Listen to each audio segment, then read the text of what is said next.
All right. Greetings, everyone. This is Ayeola here, also known as Lola, coming at you again with another video for the Forge. And this one's going to be about the electoral system in the United States of America from a communist, abolitionist, liberation fighter perspective. This video is one of, I think, 4 or 5 that I've done for the Forge now. Please check out my other videos if you're looking for more information on a plethora of topics. This one I think is going to be the best one yet. I finally, I think, got the lighting right. Just dyed my hair, so I think it's going to be pretty good. But yeah, I have like 8 pages of information here, so it's going to be a long one, just as most of my videos are. I kind of have a hard time getting these topics into a short format. I think there's certain things in the world that you just need to spend a lot of time on to fully, explain them. Especially, I want to make this video accessible to anyone in America, anyone who has any interest in communist politics, anyone who's starting to question, like, hey, the Democrats have are pretty terrible. So are the Republicans. What's out there outside of that? I was going through a similar thought process about 3 years ago, so I'm still new to this line of thought, but I feel like it's good to share what I know now because definitely knew a lot more than 3 years ago. So it's also, I feel like I learned through talking about things, so this is really good for me too. Doing the research and just taking these thoughts in my head and putting them on paper and now talking about them has been really helpful for me. I know I teased this video a long time ago, but the coronavirus happened, so that kind of threw everyone's life, kind of out of whack. So it did for me too, a little bit. But I'm happy to be home now. I wish I could go to the beach, but I understand why I can't. So I'm here in my backyard filming this video, and I'm just really happy to be talking about this topic with you guys and having the space to do so. I guess I'm a journalist now, and that feels great. So I'm just going to go ahead and get into it. We have a lot of information to cover, so if you don't have time, I don't know how long this is going to last. I'm aiming for 30 minutes, but I have gone for an hour before. So, feel free to just come back later. This will be here forever, as long as YouTube exists. I don't have a copy on my phone, so even if YouTube goes down, you can hit me up. I'll send you a copy of the video. So just don't feel like you need to get it all in at once. Sometimes I watch informational YouTube videos and it's difficult to get it all in one go, So also you can ask me questions. If you have any questions, you can reach out to me at Human Leech. It's human_leech on Twitter, and that is a reference to a song by Willow Smith. It's not because I'm a communist. I know a lot of conservatives like to make that joke. I'm a human leech. But no, I just think that song was really good, and I thought the term was really funny. Also reach out to The Forge on Twitter, and check out their other YouTube videos on their on this YouTube channel. I have some great ones. There's some other comrades out there who have some really amazing videos, so definitely check them out. Give us some likes, give us some subscribes. We're growing, slowly growing. It's awesome. But yeah, so I'm just gonna go ahead and get started. I typed everything out in a way that I could read it, but I'm gonna try and keep it more free form. We'll see how that goes. I'm really, still learning how to do the whole speaking thing. I know I'm 22 now, but it takes time to be a human and learn how to do it properly. But yes, okay, so I'm talking about the bourgeoisie electoral system. And basically what that is the system we have in the United States, where it's the system that allows us to vote for our senators, vote for our representatives, the president, And this whole system was designed a long, long time ago by people who owned slaves, and didn't necessarily have the best interests of the people in mind. I know a lot of people like to pretend like America was founded on this belief that this was the first country that would be free with a true democracy, but in actuality, America was founded just so some people could, accumulate a lot of wealth at the expense of other people. Most of these people were, wealthy white men, multi landowners, the people who, have prosperity in America are not usually the people that America tends to tokenize. So that would be, black people, black women, trans people, LGBTQ plus people. Um, it's pretty much every minority. It has I guess you could say we have definitely a better time than some countries, but overall, the system set up in America, it's not for everyone's benefit. It's just so that a small percentage of people can accumulate more wealth over time. And if you disagree, you can, but it's just what history has shown us. I mean, it's already been predicted by Karl Marx, but we can just see it. We're living it now. The the consolidation of wealth. But yeah, so bourgeoisie electoral politics is electoral politics that are created to keep the oppressed from ever gaining power. It's kind of a whole charade. Um, but yeah, anyway, so my intention with this video is that you'll leave with a better understanding of what bourgeoisie electoral systems are and why they haven't resulted in major changes, and how they most likely never will. And also I'm going to come at you at the end with an alternative approach to liberation that doesn't involve, or at least it's a small aspect, voting. I think voting is something that you can do, should do if you have the ability to do so. It's definitely a right that a lot of people fought for, and it's definitely a privilege. However, I do believe that voting can only result in so much change, and whatever changes that voting does bring about isn't necessarily sustainable change. And we see that time and time again. There's so many rights that we fight for that we end up having to fight again for 4 years later, because a new president comes in, a new party takes control of the House or the Senate or whatever. It's just not sustainable changes. And then at the end of the day, I mean, I know a lot of people don't talk about this, but the Supreme Court isn't even elected, and they kind of have like the final say in a lot of issues too. Uh, and that's a whole thing. It's just, there's so many factors in our electoral system that doesn't really lead to streamlined, progressive changes that we need. Um, so I'm coming from the perspective that revolutionary work is most effective and sustainable when built within the oppressed communities, utilizing the resources readily available rather than relying on the good graces of our oppressors.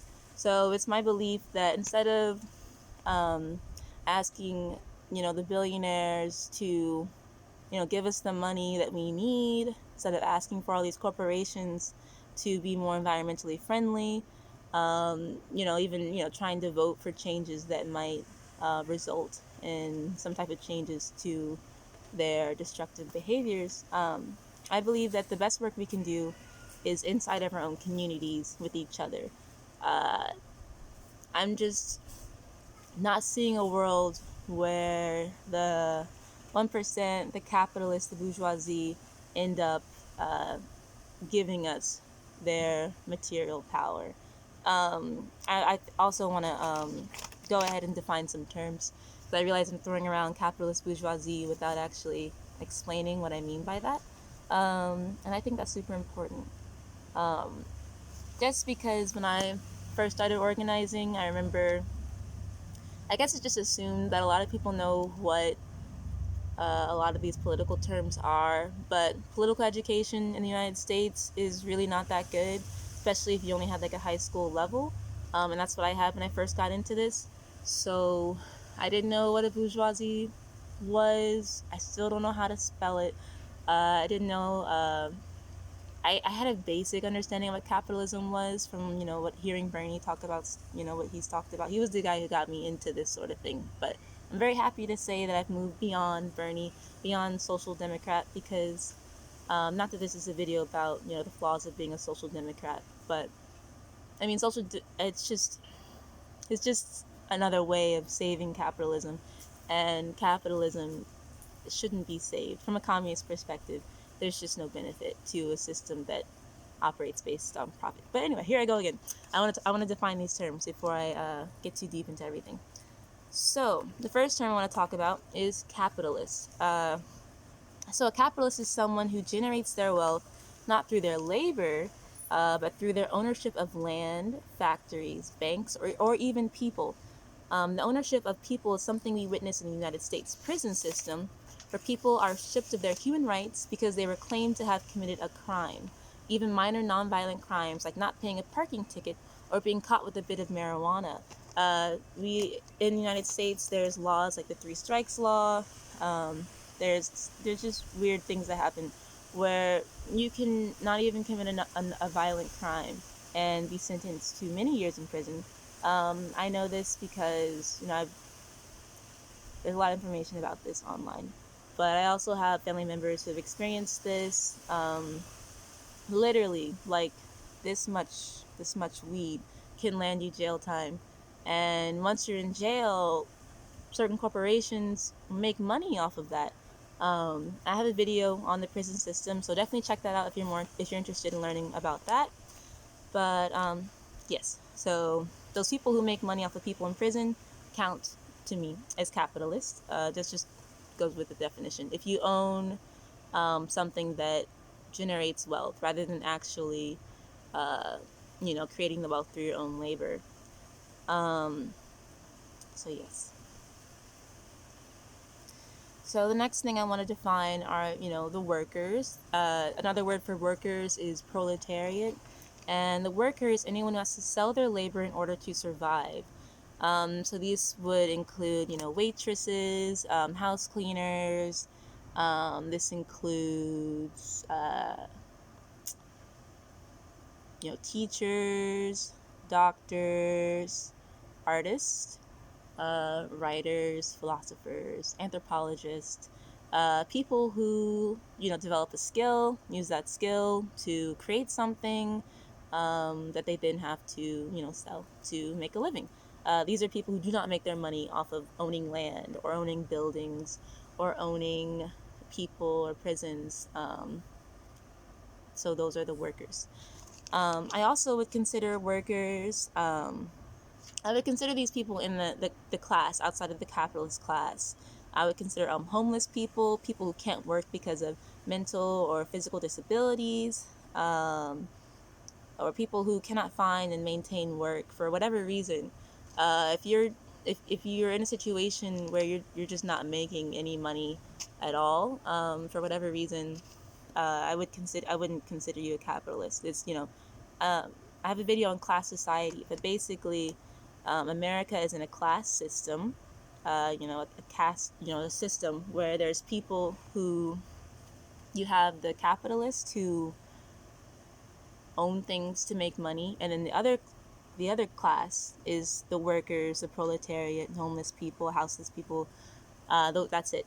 Two sides, which I think is great, because when you get into this, sometimes it may feel like there's so many different sides. Which side are you on? But it's only one or the other. You're either with the oppressed people or you're oppressing them, which I think makes it pretty good, pretty clear. So yes.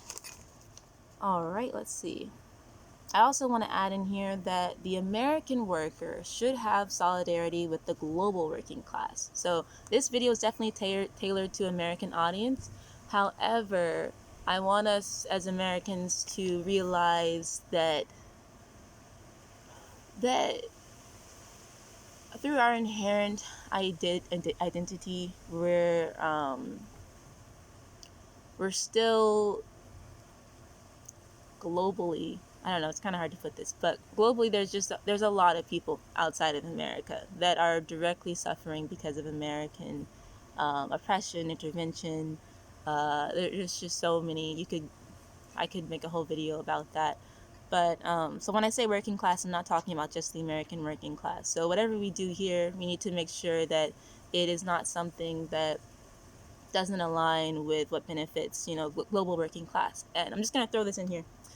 This is why I don't necessarily support Bernie Sanders, because I don't feel like supporting Bernie Sanders is something that's entirely in line with supporting the global working class, given his stances on foreign policy. He's called a lot of political leaders dictators that aren't necessarily dictators.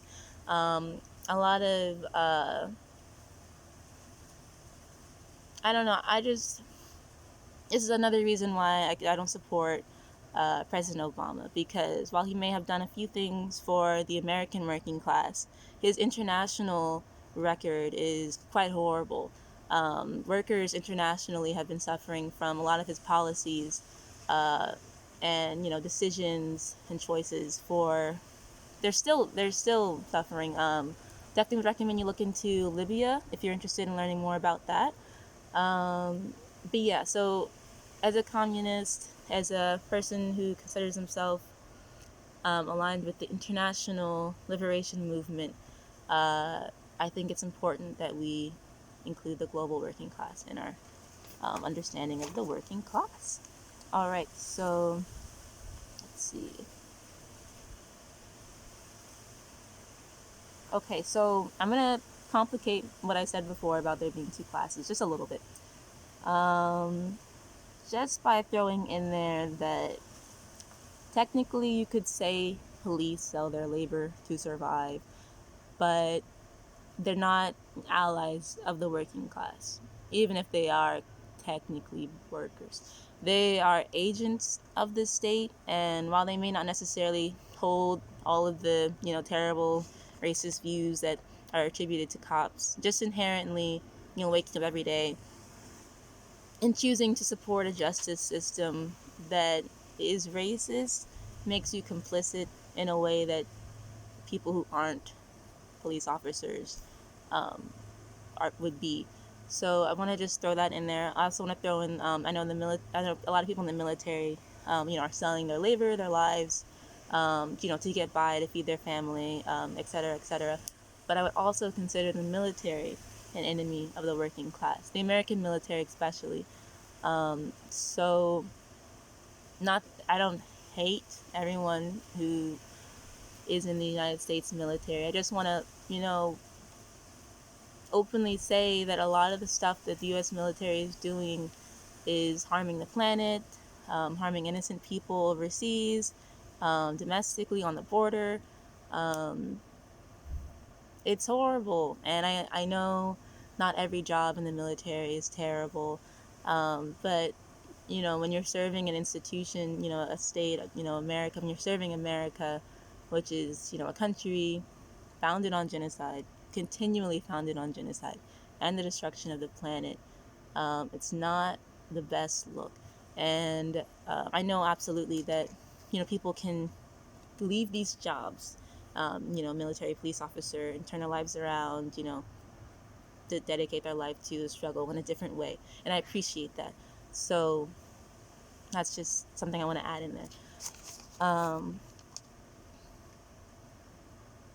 I also want to do a video on the military industrial complex soon, so keep your eyes peeled for that. That'll be a good bit of time, but it's very important. Okay. I also want to define the term abolitionist. So an abolitionist is someone who believes that many of the systems we have currently are designed to be oppressive, and that there is no use in trying to reform them into something that actually works for the people rather than the capitalists. Abolitionists believe this for many reasons. Basically, like, if something is designed, to kill you, why try and fix that thing when you could create something entirely new, created with a better intention? And also, abolitionists, we look at the result of when you reform things, and how that isn't necessarily very productive. We've seen how the prison system has been reformed, our electoral system, social welfare systems. A lot of systems in the United States have been reformed. A lot of systems that were inherently created either to, continue slavery, keep slaves from revolting. Today they're created to keep wage slaves from revolting, to keep prisoners from, their freedom.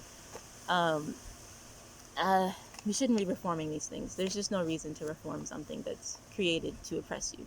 And some of these things that we believe shouldn't be reformed, these prisons. Abolitionists come from the point of view that prison should be abolished. It's There's no reason, there's no benefit to keeping members of our society in cages. Absolutely, people do horrible things sometimes, and there should be justice, but there's ways to go about it without dehumanizing people. Abolitionists would definitely be in the party against, what is it called? Death, the death penalty. We'd be against that.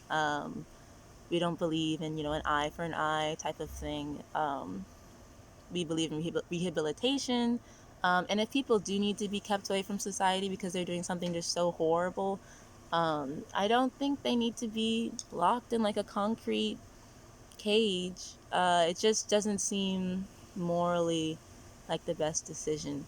And also, when you look at societies that have adopted treatment for people who've committed crimes outside of like horrible prison conditions and like isolation, abolitionists will also be against solitary confinement. But yeah, when countries adopt systems outside of horrible prison conditions, the people tend to have better results. I'll do a video on this if you guys are interested, but usually people who commit crimes in America, if they do get free, they end up committing those crimes again and going back. Our prison system actually perpetuates crime. Like, some people call it, I forgot, I don't know what they call it, but basically, like, when you get in the prison system, it's really hard to get out, and it really shouldn't be that way, especially when you've done something, pretty minor. Especially when a lot of people are in there for just smoking weed when it's legal in some states. There's just so many, it's ridiculous. I'm not going to go off about that. But, yes. So let's see. I'm trying to make sure I defined everything.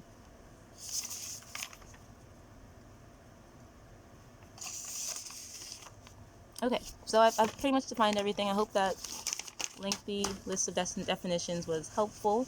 I feel like it's important to do because not everyone comes into everything with the same amount of knowledge, and we should acknowledge that, because I certainly don't. And I hate feeling left behind. So here we go. So I just want to read an excerpt from the Marxist Internet Archive. I think reading this will help us understand a little bit about, the communist perspective of bourgeoisie electoral politics, and it'd be a good kind of like background information for the rest of the conversation I'll be having with this video.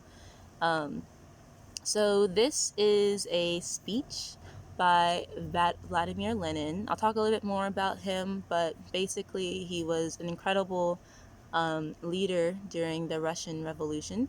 In the Russian Revolution, I could go off about that, but the Russian Revolution was a revolution that happened where the proletariat, the workers, the farmers, they rose up against a oppressive system. I believe the term for the system they had back then was feudalism, right? It was feudalism.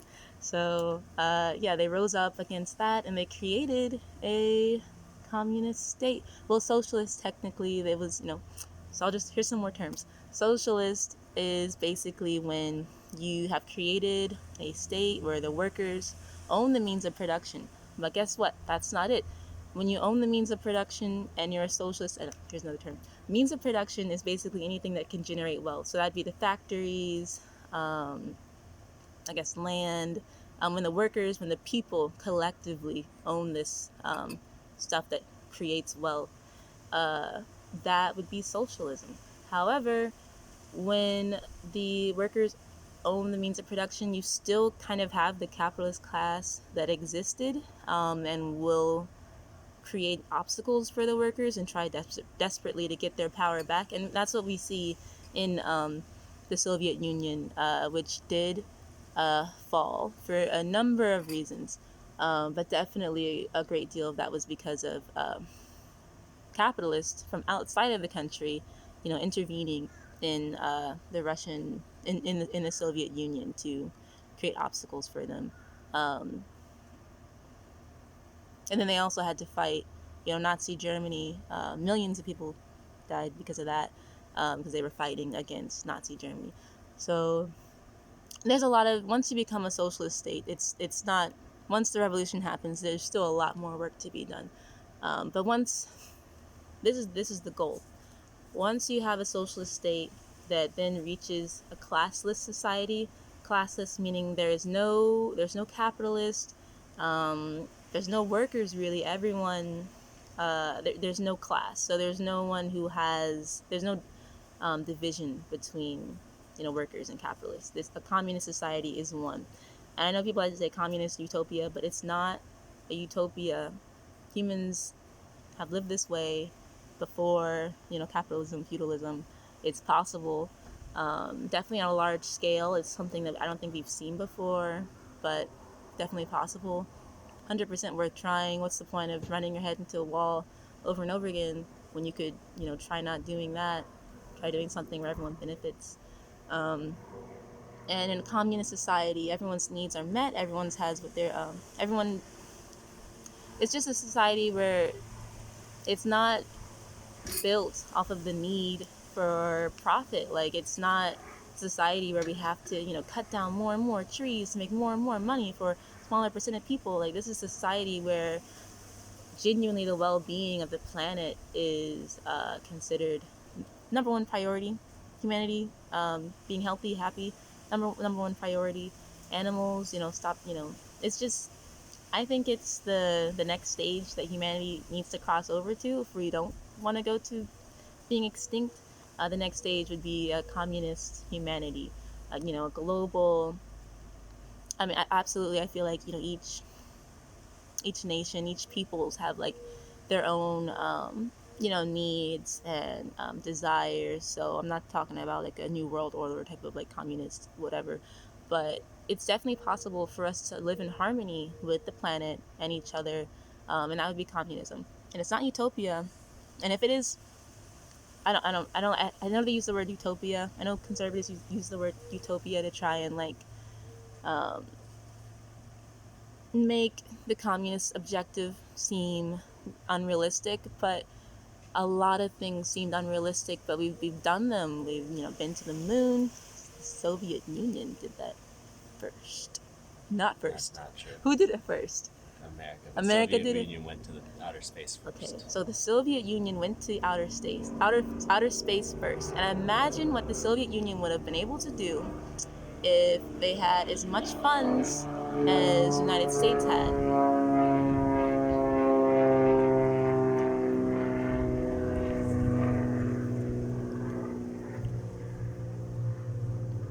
Yes, so I know the Soviet Union didn't get to the moon first. However, humanity did. We can all win from that. It's not I guess it's not a competition. But I don't know. The Soviet Union had some incredible accomplishments. Cuba today is having some incredible accomplishments. There's so much that we can do when our intention isn't just to create more and more products for people to buy so that a few people can make money.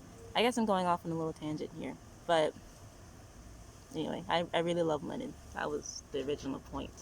Anyway, so this is a speech by Lenin, and this is from, the title of this is called "The Results and Significance of the U.S. Presidential Elections." And it was published in November 9th, 1912. I know it's a little ancient, but history, I think that the term is history doesn't repeat, it rhymes or whatever. So it's really good to look at history to see where we're going. So yes, this is from November 9th, 1912.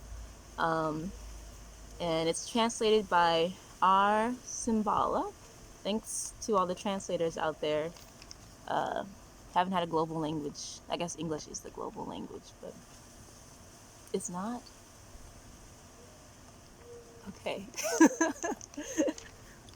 I don't know. I'm not gonna go off another tangent. I'm just gonna read this speech.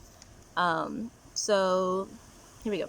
The national wealth of the USA is now reckoned to be 120 billion. That's $1,000 million, i.e., about 24 billion rubles. Approximately one third of it, or about 80 billion rubles. Is it rubles? Rubles belongs to two trusts, those of Rockefeller and Morgan, or subordinated to these trusts. Not more than 40,000 families making up the two trusts are the masters of 80 million wage slaves. And I'll just break away from what I'm reading here. A wage slave is somebody who, while they're making money through their work, it's technically never going to be enough to get them out of their current situation of oppression. And we can consider wage slaves to be anyone, making a lot of people in America would qualify under the wage slave title. Someone who's making, $7 an hour, but their rent is like, constantly increasing, their medical bills constantly increasing, inflation. Here's another term I'll define. Over time, money becomes less valuable, and that's inflation. So when you spend money, you have to spend more and more to buy the same product as time progresses. And if your wages aren't going up with inflation, you're in a situation where you're just going to constantly be making less money. While everything costs more expensive, it costs more. So that's the difficulty of wage slaves. So I'll continue with the text. Okay. So obviously, so long as these modern slave owners are there, all reforms will be nothing but a deception. Roosevelt has been deliberately hired by the astute multimillionaires to preach this deception. The state control they promise will become, if the capitalists keep their capital, a means of combating the crushing strikes. But the American proletarian has already awakened and has taken up his post. He greets Roosevelt's success with cheerful irony, as if to say, "You lured 4 million people with your promises of reform. Dear impostor Roosevelt, very well. Tomorrow those 4 million will see that you promised that your promises were a fraud. And don't forget that they are following you only because they feel that it is impossible to go on living the old way." Okay, so that's the end of the speech, or at least like the excerpt that I thought was relevant. And I think we find ourselves in a very similar situation right now. A lot of people are experiencing unemployment due to the pandemic situation. A lot of people are, not making as much as they were before. A lot of small business owners are finding themselves in quite a terrible situation. People who are sick right now are finding it hard to get treatment. People who work in medical industry are finding it hard to get the protection that they need. Globally, this is a horrible thing, but obviously, it's seeming to be exceptionally worse in the United States. Obviously, the virus is still spreading to other countries that may for sure get hit harder than the U.S. But the U.S. being in a position where it's in, with the amount of wealth that it has, the amount of resources that it has, shouldn't be in a situation where so many people are dying unnecessarily.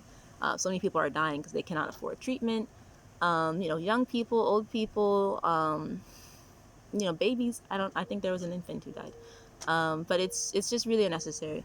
And I want to relate that back to the speech, because in the speech, Lenin was saying that the American worker was, counting on Roosevelt to make incredible changes to their society, because if he didn't, there was no way that people could continue on as if everything was okay. There would have been major collapses to the society. It's hard for me to imagine it because I haven't necessarily been through a revolution myself, but what do you do when you can't feed your children, when someone you love is dying, when there's so much medication for this person, you just can't afford it? What do you do in that situation? What do you do when it's your whole community, who's in a situation with you? Eventually you would assume that the people would, gather together and try and make some decisions that would benefit them. So to avoid that, we see reforms that come into place. Here we're seeing the $1,200 checks coming out to people. Hopefully we'll see that. Who knows? We're seeing, billions of dollars. I think it's trillions actually. Billions, a large number, going to the banks, going to certain industries that are, considered too big to fail, like the airline industry. Um, you know, and this money is going to these corporations, and people are hoping that it will result in a stabilization of our economy. However, our economy, uh, it can't be stable. It just inherently can't be stable because I'm not. I feel like I'm gonna go off another tangent. But we have a dollar that's like based on faith. All of the weight of the American dollar comes from our belief in it, and it's obvious that our belief is slowly fading. Um, so, but yeah, so that's kind of like my point there. What happens when people are in a situation where they're not, the system they're in doesn't feel like it's working for them anymore. They can look toward their elected officials for the changes that they need. However, Lennon here is stating that uh, it would all just be, his word, a deception. And that's what we see here. Um, we see our politicians, coming together for the first time in a long time to pass, um, to get things in motion that would seem like they're going to benefit the American people, but it's definitely 100% deception. Um, it won't long term.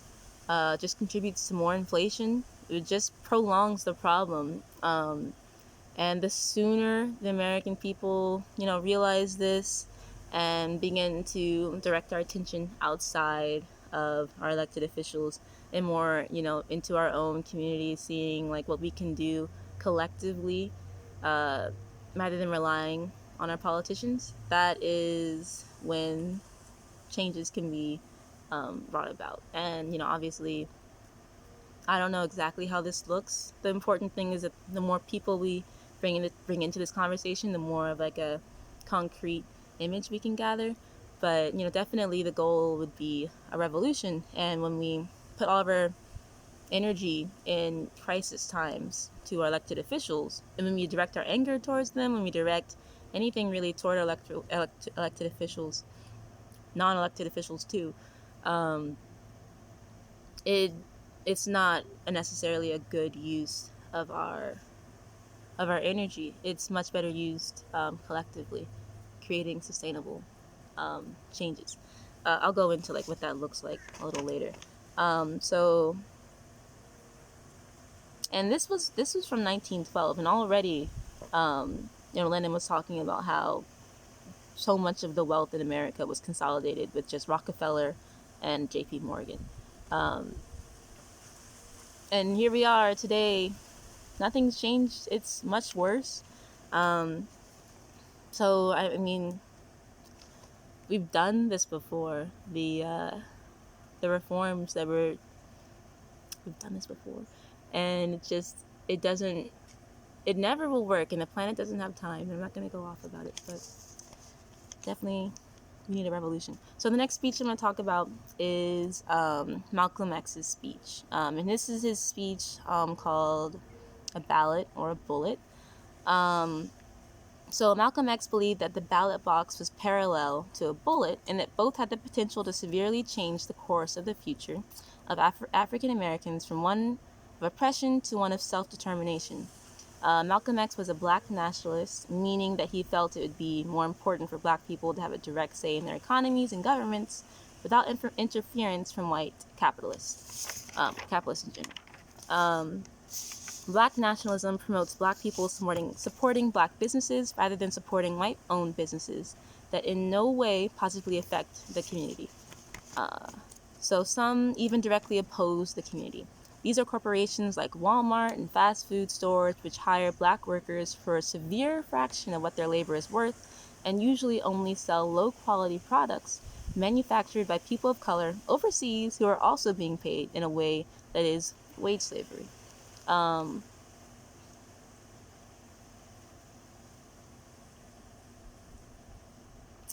all right, so I don't have the whole speech here by Malcolm X, but I do remember it. And basically, Malcolm X was saying that, yes, the speech is called Ballot or Bullet.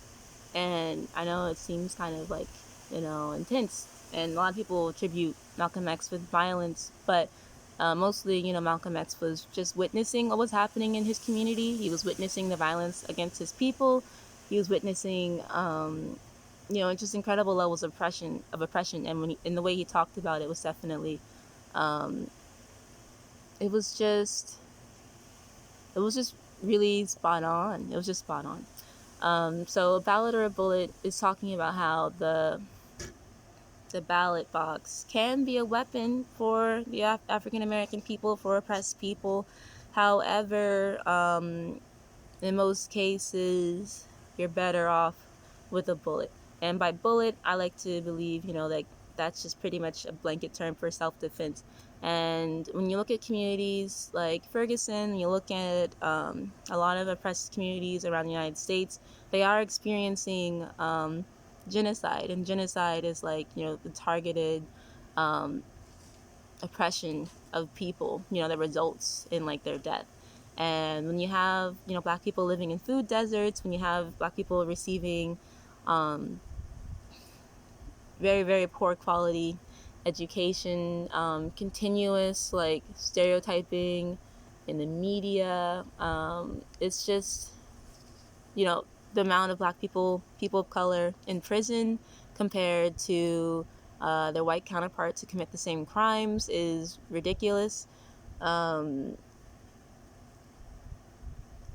it's living in America, especially as a poor person of color, is very different than living in America as a white wealthy person.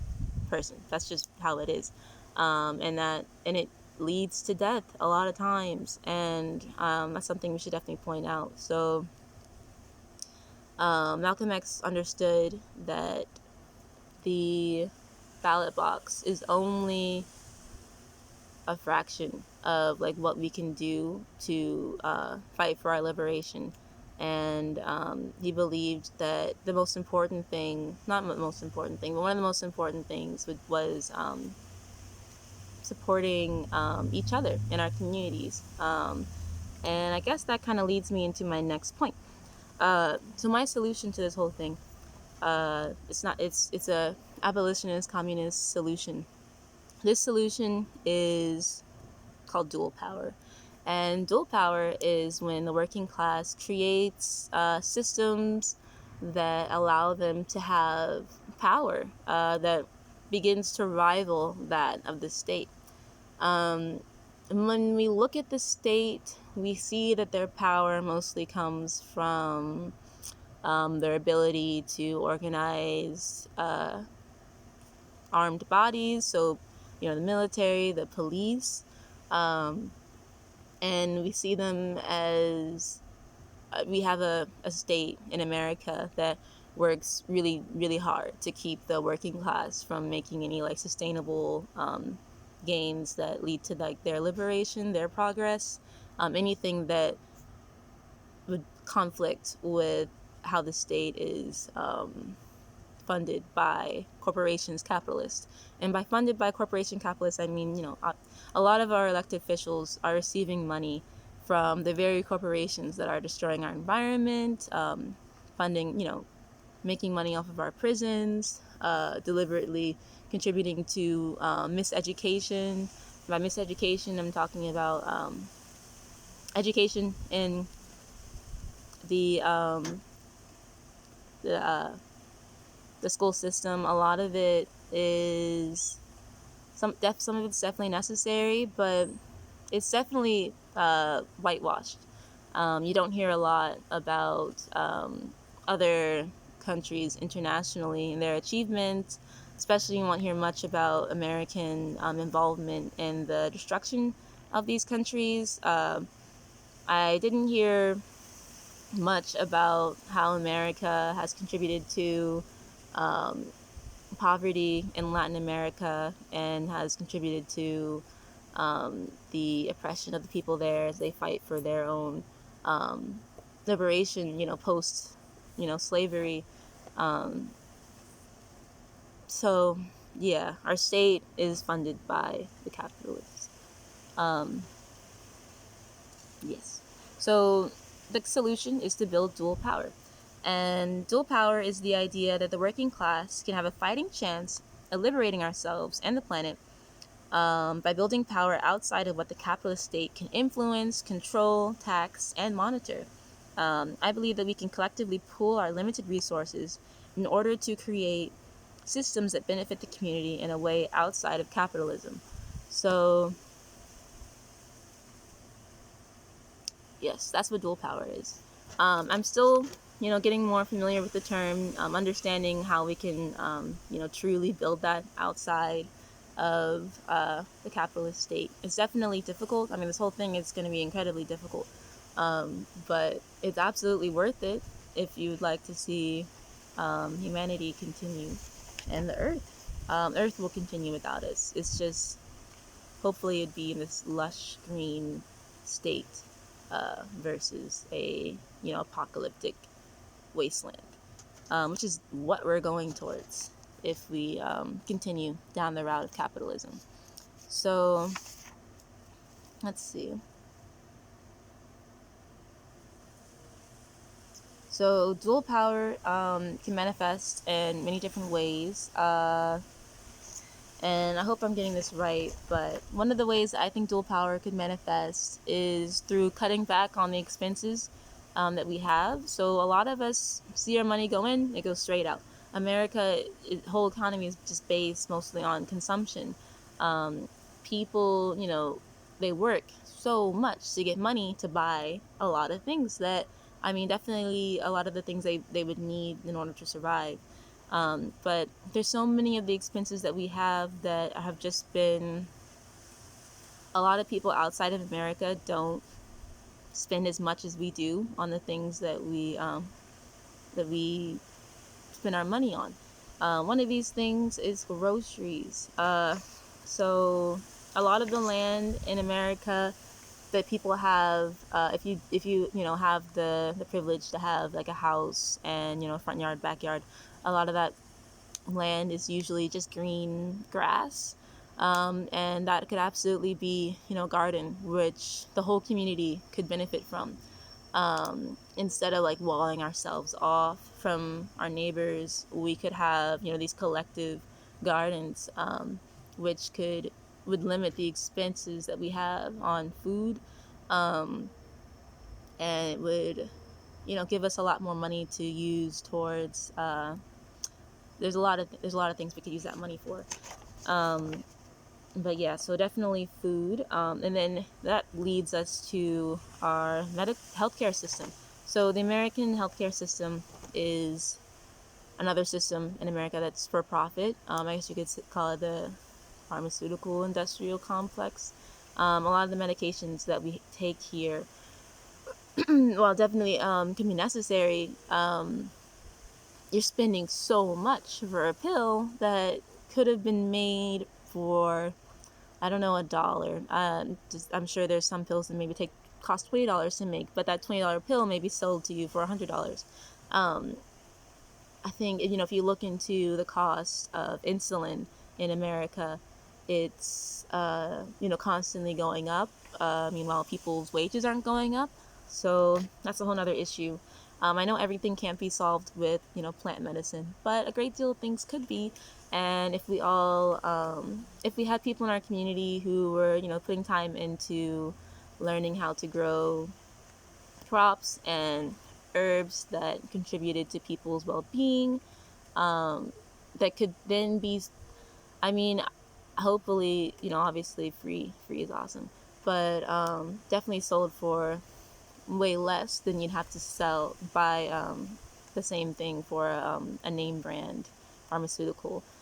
This can also go for lotions. A lot of the things that we buy here for cosmetic wise could be created from home using crops from your backyard, front yard, neighbor's front yard, backyard, a community garden if you don't have any land at all to grow crops on. I know this is definitely hard, so I'm not saying it's easy, but I've seen some communities where there's like this just one lot of land where the whole community contributes to its like upkeep, and they all can like go through that plot of land and get some stuff that they need.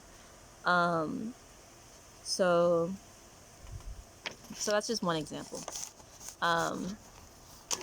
Dual power can also manifest and it should manifest in political organizations. So we don't necessarily have to rely so much or at all on the American political system.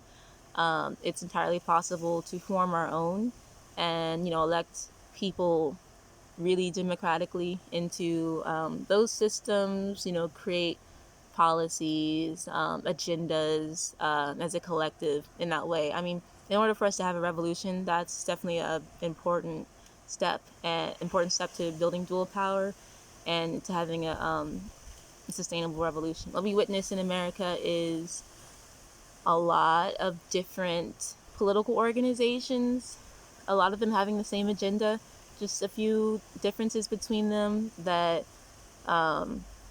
or just like a lack of knowledge of each other. And I'm not exactly sure how to, put them all together, or even if that's 100% necessary.